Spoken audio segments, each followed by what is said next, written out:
Hi fellow creators, thanks for joining me on my channel today. I'm going to talk to you about how I use Frisket film. Yeah, Frisket, frisky, frisky. Yeah, I'm a little crazy. But yeah, it's Frisket film. It's very handy when I'm using my pastels. I usually use it on Pastelmat, which is made by Clairefontaine. This is a 9.5 by 12 Pastelmat I'll be using. The Frisket film is actually a 9 by 12. Which works out perfect for my project. Here's a little bit of information about Frisket and the company I'm using, which I'm not sponsored by. I'm just a little guy, but it is an all-purpose masking film. Comes in handy. I'll show you what it looks like. Pull it out of the package here, and there's the back. It's just like a sticker. The top is all glossy, and the glossy side goes up. You just peel it. It's nice and thin. Just make sure it's not attached to another sheet because they are quite sticky. Here's the Clairefontaine I was talking about.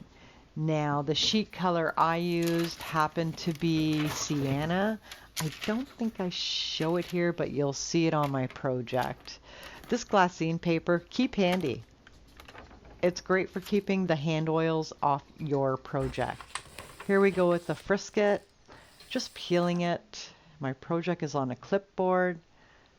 I gently lay it in its spot, and because it's low tack, I can really just like manipulate it, pick it up, and replace it if I have to.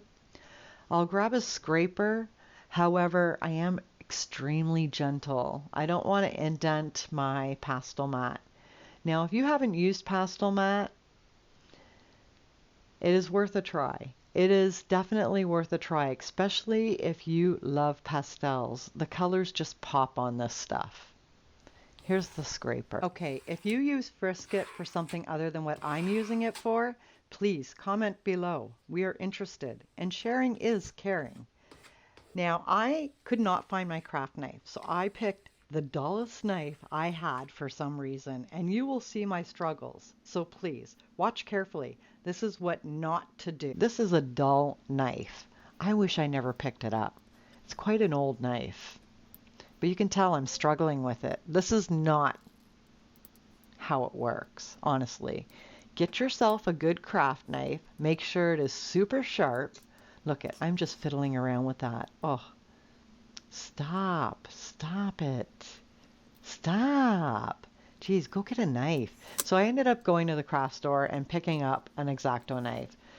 I want you to see the difference, honestly. Like, that was a struggle. And look at the mess. Nobody wants to work with anything that causes a struggle. Here, this is the right way to do it. Get yourself a knife. I'm going to fix up my mistakes here.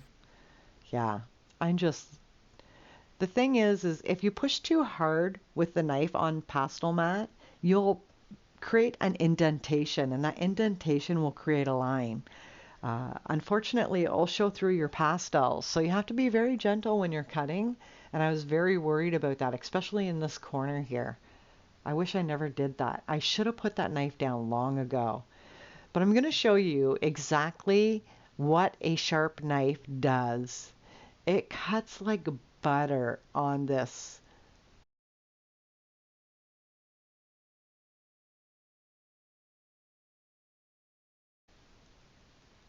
Look, I am barely touching it, honestly. Smooth. So I put my work on a clipboard so I can turn it. I always want to be comfortable doing what I'm doing. Yeah, it's so gentle. But wait till you see when I peel this up. I think there was only one snag I had, and I just gently clipped it with the knife.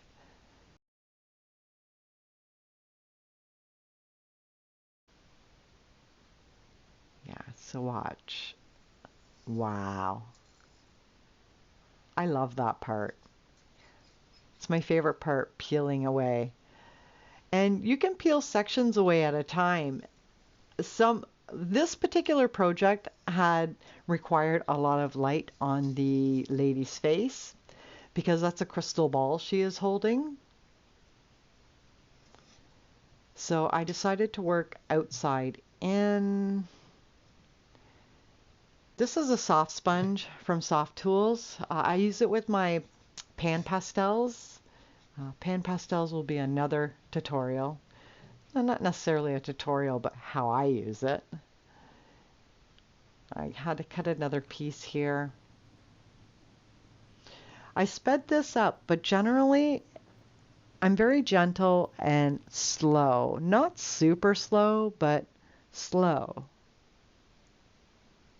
I take my time to follow the lines, and I'm very self-conscious of pressing too hard.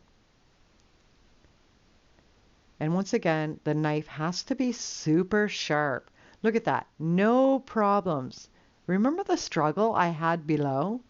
What a difference, honestly. Yeah, get a good knife. Here, I'm applying that black PanPastel in that corner, and I was really delighted to see that that slice knife did not create any indentation. I mean, I really worked it. I was getting really upset with myself. And once again, that's when you have to start being kind to yourself. And it's okay to talk to yourself. Honestly, you have to be kind to yourself when you make these kind of oopsies. They're never mistakes. They're just oopsies. And it's nothing you can't do over again, honestly. So please be kind to yourself.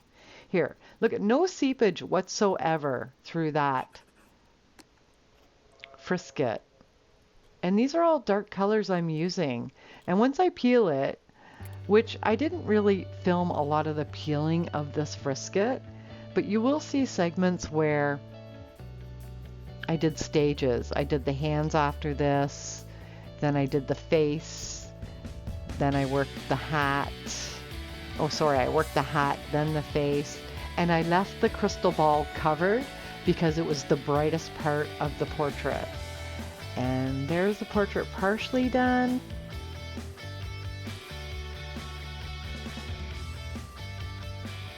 And boom, look at that. It looks like lights glowing off of it. I love it. I think I did a great job. Thanks for joining. And again, be kind to you. I appreciate you watching.